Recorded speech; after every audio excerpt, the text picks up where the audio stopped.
Hey guys, Jake here, and welcome back. I thought I'd do a video on how to check and replace your motorcycle and scooter battery.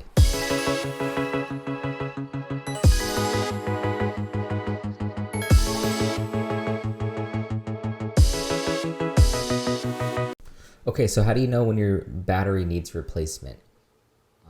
My battery appeared to be fine. I put it on the charger. It said full 100%. And I tested it with a multimeter and the voltage looked good. It would start up, I would drive to run some errands, and then of course when I returned to the bike it would have a dead battery and not start the second time. So what has happened to this battery is it maintains a charge of over 12.3 volts, but it's lost its cold cranking amps. That's that CCA that you see on the side of the batteries. It lost its ability to crank over the engine. So it can usually pull it off one time, but the second time it won't pull it off and you'll be stranded with a dead battery. So it's time for this battery to be replaced, and I'll demonstrate on how you can test that. You want to take a multimeter. It doesn't matter if it's a fancy one or a cheap one. This is a cheap one off Amazon. I'll put a link in the description below. And you want to spin your meter to the 20 mark, and you're going to test the 20 volts DC area on this multimeter. And if you have an assistant, that'll make your job a lot easier here. But basically put the red onto the positive terminal, the negative on the negative terminal, turn on the key on your motorcycle or scooter, and when we crank the engine you can expect the voltage to fall, but it should not fall below 10 volts. If it falls below 10 volts, it's likely that your battery is on the way out or that you will be having starting issues. So let's take a look at how this battery is performing.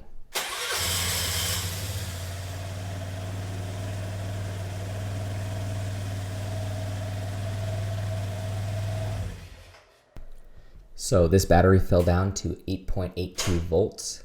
And if I try to start it again, it falls down to 3.8 volts and does not turn over. So this indicates that we have an issue with this battery. Even though it's fully charged, it doesn't have the power to start the engine. So we're gonna go ahead and swap out this battery. The battery that's in here is an X2 Power. I bought it at Batteries Plus about 6 years ago for $100. The model number is X2-12, and we'll use that to reference to buy the next battery. I chose to get a battery replacement from Amazon for several reasons. Number one, I know they have it in stock. Number two, the price was unbeatable at $35. I know it may not last as long, but I could have bought 3 of these batteries for the price of 1 battery on Battery Plus. And number 3, I don't have to run extra errands. It's going to be delivered right to my door. If you're unsure of what's going to fit, go ahead and take the dimensions from the last battery and just compare it against the photo on Amazon, and you'll make sure that it's going to fit in the same location.